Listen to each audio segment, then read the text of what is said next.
Olá, seja bem-vinda, seja bem-vindo a mais um Análise dos Fatos, aqui pela Rádio Eldorado, trazendo para você os principais assuntos desta sexta-feira, feriado de Tiradentes, 21 de abril de 2023. Eu sou Raíssen Abac e estes são os destaques desta edição. O ex-ministro do Gabinete de Segurança Institucional, o general Gonçalves Dias, presta depoimento à Polícia Federal sobre os atos golpistas de 8 de janeiro. O presidente do Banco Central, Roberto Campos Neto, reforça a defesa da taxa de juros em 13,75% ao ano e diz que o tempo técnico é diferente do tempo da política. E ainda, a viagem de Lula a Portugal, a pré-candidatura de Joe Biden à reeleição e a desistência do presidente Alberto Fernandes de concorrer de novo na Argentina. O que acontece no Brasil e no mundo. Análise dos fatos. O general Gonçalves Dias, chefe do Gabinete de Segurança Institucional da Presidência da República, depõe na sede da Polícia Federal nesta sexta, feriado, para esclarecer o que ocorreu em relação ao dia 8 de janeiro, no inquérito que apura os ataques golpistas às sedes dos três poderes em Brasília. Quem acompanha e traz as informações ao vivo agora, direto à capital federal, o repórter Tássio Lohan. Boa tarde, Tássio. Boa tarde, Raíssen, tudo bem? Tudo certo. Depoimento ainda está acontecendo? Depoimento ainda está acontecendo, Raíssen. O ex-ministro do GSI, o G. Dias, como ele é conhecido, ele chegou hoje de manhã aqui na sede da PF. Ainda está acontecendo e ele deve responder algumas perguntas importantes aí sobre o 8 de janeiro, porque justamente ali depois das imagens divulgadas pela CNN, que mostram o G. Dias ali interagindo com os golpistas, não só o G. Dias, mas outros integrantes ali do GSI. Então o ministro Alexandre de Moraes aí determinou esse depoimento e está acontecendo hoje em pleno feriado. Bom, e a expectativa é de que demore muito ainda? Quer dizer, quanto tempo já de depoimento, Tássio, mais ou menos? São mais de 3 horas, quase 4 horas já aí de depoimento desde quando ele chegou aqui. A gente não tem assim, exatidão de quando vai terminar, mas como é um caso sensível e que ele também deve ajudar a identificar quem estava ali do GSI, que estava ali no prédio do Palácio do Planalto aí, então pode ser bastante demorado aí, pode ocorrer aí ao longo do dia também. Bom, e hoje também surge uma revelação de que a presidência, enfim, o governo tentou fazer aí um sigilo de 5 anos para essas câmeras, essas imagens. O que tem de novidade nesse aspecto? Isso foi um levantamento que o Estadão fez com base em pedidos da Lei de Acesso à Informação. O governo chegou a negar 8 vezes o acesso às imagens e chegou, inclusive, o próprio GSI a decretar esse sigilo aí de 5 anos, mas depois voltou atrás. Bom, então agora vamos aguardar o fim do depoimento e na programação outras informações. Obrigado ao Tássio Lohan, direto de Brasília, e até mais. Tchau, tchau. Tchau. Bom, só um detalhe, tem muita coisa ainda a ser explicada. A versão do general é de que ele não estava interagindo com os golpistas que lá estavam no 3º andar. Diz ele que estava os orientando aí para o 2º andar, onde estavam sendo detidos. E essas imagens foram reveladas pela emissora CNN, que no primeiro dia que revelou, somente não borrou as imagens do próprio general G. Dias. Os demais militares que apareciam nas imagens tiveram o rosto borrado. Ontem a emissora mostrou essas imagens já sem os demais militares borrados, eles podendo ser identificados. Agora vai caber à justiça ver desses aí quem que já prestou depoimento, e se vai ser necessário chamar de novo, porque podem ter prestado o depoimento diferentemente do que mostram as imagens. Na Eldorado, análise dos fatos. E durante evento em Londres, o presidente do Banco Central, Roberto Campos Neto, reforça a defesa da taxa de juros e afirma que a economia não gira em torno da Selic. O Pedro Venceslau, enviado especial do Estadão e colunista aqui da Eldorado, tem os detalhes diretamente de Londres. Alô, Pedro. No momento mais aguardado do Lead Brasil Conference, evento que acontece em Londres e reúne empresários, políticos e autoridades dos dois países, o presidente do Banco Central, Roberto Campos Neto, respondeu à súplica feita ontem pelo presidente do Senado, Rodrigo Pacheco, pela redução imediata da taxa de juros. O Banco Central é um órgão técnico que toma decisões baseadas em critérios técnicos e transparentes. O timing técnico é diferente do timing político e por isso que a autonomia é importante, para dar à sociedade a garantia de que a gente tem funcionários técnicos tomando decisões técnicas sem viés político. O custo de combater a inflação é alto e é sentido primordialmente no curto prazo, mas o custo de não combater a inflação é muito mais alto e perene. Em sua palestra no evento do LIDE com empresários e autoridades, Pacheco fez coro às pressões do PT e do Palácio do Planalto pela redução da taxa de juros, que está em 13,75%. Antes da fala de Campos Neto, Pacheco voltou a falar na reivindicação e na súplica do Senado para que se reduza a taxa de juros. No debate após sua fala, Campos Neto foi questionado se a autonomia do Banco Central estaria sob risco e minimizou a pressão do governo federal. O presidente do BC voltou a elogiar o projeto de arcabouço fiscal enviado na terça-feira pelo governo ao Congresso. O tema do arcabouço uniu os presidentes do Senado e do Banco Central. Rodrigo Pacheco disse que o projeto enviado pelo ministro da Fazenda, Fernando Haddad, foi recebido com otimismo no Senado. Roberto Campos Neto disse ainda que a economia não gira em torno da taxa Selic. Ao ouvir de um empresário no Lead Brasil Conference que o elevado patamar da taxa de juros atrapalha o Brasil a crescer, Campos Neto respondeu que só 20% do crédito é ligado à Selic e o restante é ligado a taxas longas. Para justificar a necessidade de se manter a Selic no patamar em que se encontra, o presidente do Banco Central comparou a política monetária a uma tubulação de água que se encontra entupida. Ou seja, para se atingir o fluxo de água desejado numa tubulação entupida, e neste caso pelo elevado percentual de crédito, o BC precisa elevar a pressão da água. Então, de acordo com Campos Neto, para ter o efeito desejado, o Banco Central aumenta a pressão de juros na tubulação congestionada. Bom, agora continua esse embate envolvendo os juros, mas houve uma convergência nesse debate. Os dois concordaram que o arcabouço fiscal é importante. A única diferença é que Campos Neto se mantém naquele lado, praticamente isolado, né, diante da política do governo, de que é preciso aguardar a aprovação do arcabouço para que a taxa de juros comece a baixar. E o governo, politicamente, quer exatamente o contrário. Está uma questão aí de saber a hora que se abre a torneira para ver se a água do cano pinga na economia. Análise dos fatos.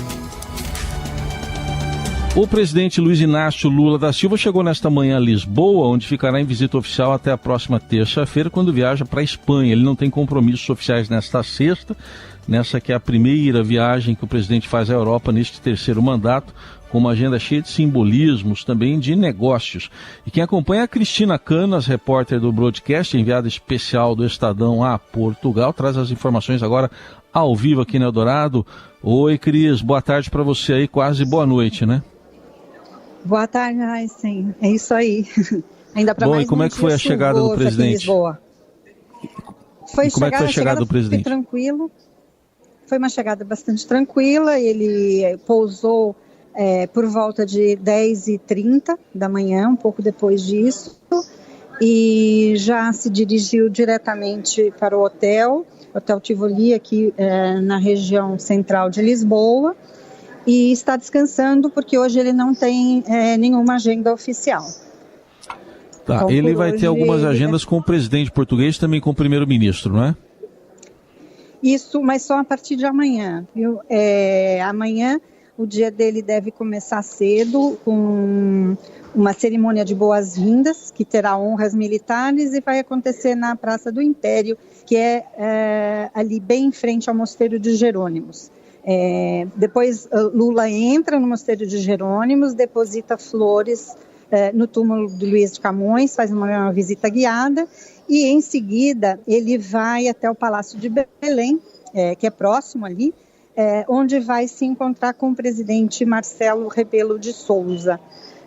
Os dois vão fazer declarações à imprensa e logo em seguida ele participa de um almoço já dentro das atividades da Cimeira Portugal-Brasil, É um almoço que vai ser oferecido pelo primeiro-ministro português, António Costa, e depois ele e o Lula vão ter um encontro restrito, onde vão discutir vários dos temas que fazem parte dessa cimeira, que é um encontro que Brasil e Portugal realizam há vários anos. Essa é a 13ª cimeira, para discutir temas que interessam aos dois países.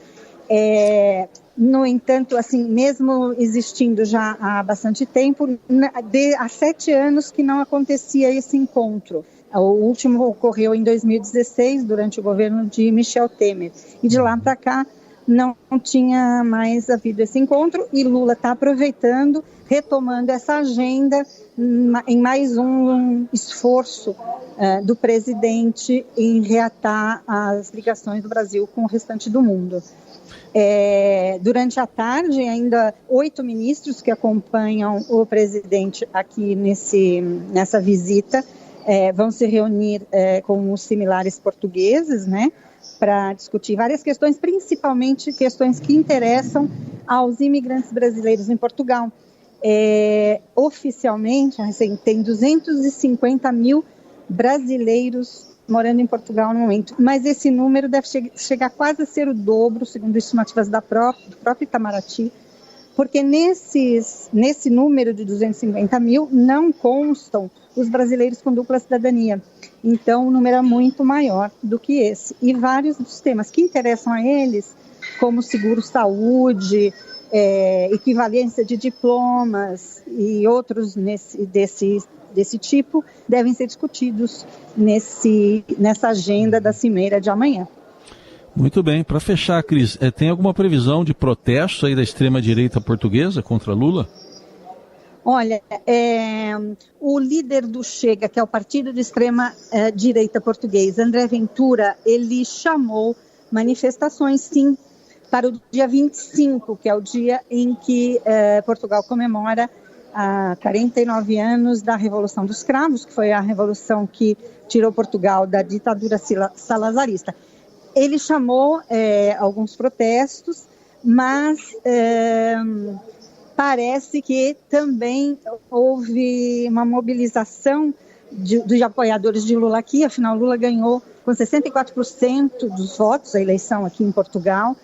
Então, parece que uma mobilização desses adeptos do Lula também, e parece que está mais tranquilo, que o policiamento foi reforçado, mas, por exemplo, hoje nós estamos aqui no hotel onde Lula está hospedado, tem a segurança na entrada, está bastante policiado, mas está super tranquilo, e até agora não houve nenhuma manifestação de nenhuma das partes. Muito bem, informações ao vivo de Cristina Canas, direto de Lisboa, da visita do presidente Lula a Portugal. Obrigado, Cris, bom trabalho aí. Obrigada, até mais. Até mais. E lembrando que todo o trabalho da Cristina Canas você acompanha nas plataformas do Estadão, atualização da viagem do presidente Lula a Portugal. E ainda no contexto internacional, o jornal americano The Washington Post afirma que o presidente dos Estados Unidos, Joe Biden, pretende anunciar a sua pré-candidatura à reeleição na próxima terça-feira. O formato escolhido para o anúncio seria um vídeo e a sua divulgação coincidiria com a data em que o presidente anunciou a candidatura vencedora para as eleições presidenciais de 2020. Embora o democrata, que fez 80 anos em novembro, não tenha feito um anúncio oficial, há meses vem sugerindo que irá concorrer nas eleições de 2024. Diante dele pode estar Donald Trump, que já anunciou a intenção de buscar a indicação republicana para concorrer às eleições, o que seria uma repetição da disputa de 2020, na qual Biden desbancou o republicano da presidência. Mas o Trump está respondendo processos aí e pode ficar impossibilitado. Outros políticos conservadores também já insinuaram a intenção de concorrer à indicação republicana, como o governador da Flórida, Ron DeSantis, o ex-vice-presidente com Trump, Mike Pence, embora até agora nenhum deles tenha dado esse passo. Quem anunciou oficialmente a pré-candidatura foi a ex-governadora da Carolina do Sul, Nikki Haley, que foi embaixadora na ONU durante a presidência de Trump, a primeira grande candidata conservadora a revelar a intenção de enfrentar o controverso ex-presidente da República. Você ouve Análise dos Fatos. Seguimos com as principais notícias deste feriado, 21 de abril. O presidente da Argentina, Alberto Fernandes, anunciou nesta sexta que não vai se candidatar à reeleição nas eleições gerais de outubro, para as quais a coalizão dele, de centro-esquerda, à frente de todos, ainda não definiu o candidato. Em sua declaração de quase 8 minutos, em um vídeo postado em sua conta no Twitter, sob o título Minha Decisão, o presidente, de 64 anos, relembrou as condições de endividamento e inflação em que o país se encontrava quando assumiu o cargo em 2019, posteriormente agravadas pela pandemia global, pela guerra na Ucrânia e, segundo ele, atualmente, devido a uma seca brutal, foi o que ele listou. El próximo 10 de diciembre de 2023 es el día exacto en que incumplamos 40 años de democracia. Ese día entregaré la banda presidencial a quien haya sido elegido legítimamente en las urnas, por el voto popular. Trabajaré fervientemente para que sea un compañero o una compañera de nuestro espacio político, que represente a quienes seguimos y seguiremos luchando por uma pátria. Bom, tá aí, ele está dizendo então que no próximo 10 de dezembro, que é quando a eleição em outubro, e o eleito toma posse, ou a eleita toma posse em 10 de dezembro, e diz que vai, nesse dia em que se comemoram 40 anos da democracia, ele vai entregar a faixa presidencial a quem for legitimamente eleito nas urnas pelo voto popular. Diz que vai trabalhar energicamente para que seja alguém que represente, palavras dele, o nosso espaço político. A Argentina realizará o primeiro turno das eleições presidenciais em 22 de outubro, com um possível segundo turno em 19 de novembro. Antes, em 13 de agosto, os partidos políticos devem realizar eleições primárias obrigatórias. Detalhe dessa desistência é que ela vem num contexto de uma inflação, a última medição que saiu, de mais de 104%. E o Banco Central argentino, recentemente, diante dessa inflação, aumentou a taxa de juros, que estava em 78%, aumentou para 81% ao ano. É a tragédia argentina na economia respingando na política. Na Eldorado, Análise dos Fatos. E o Brasil enfrenta o chamado Grupo da Morte na Copa do Mundo Sub-20. Quem traz os detalhes para a gente é o Marcos Antomil. Boa tarde, Raíssen, ouvintes da Rádio Eldorado. Nessa manhã foram sorteados os grupos da Copa do Mundo Sub-20 de futebol masculino, que vai acontecer entre os dias 20 de maio e 11 de junho na Argentina. Isso porque a Indonésia foi destituída depois de protestos no país e a recusa em receber a delegação de Israel por divergências político-religiosas. Pois bem, hoje em Zurique, na sede da FIFA, foi realizado o sorteio dos 6 grupos que vão compor esse Mundial Sub-20. E o Brasil pegou algumas pedreiras, hein? Vai ter dificuldade a seleção brasileira. Vamos lá. O grupo do Brasil é o grupo D, que terá Itália, Nigéria e República Dominicana. O grupo A tem Argentina, Uzbequistão, Guatemala e Nova Zelândia. Grupo fácil para a Argentina. Grupo B, Estados Unidos, Equador, Fiji e Eslováquia. Grupo C, Senegal, Japão, Israel e Colômbia. Grupo E, Uruguai, Iraque, Inglaterra e Tunísia. E o grupo F tem França, Coreia do Sul, Gâmbia e Honduras.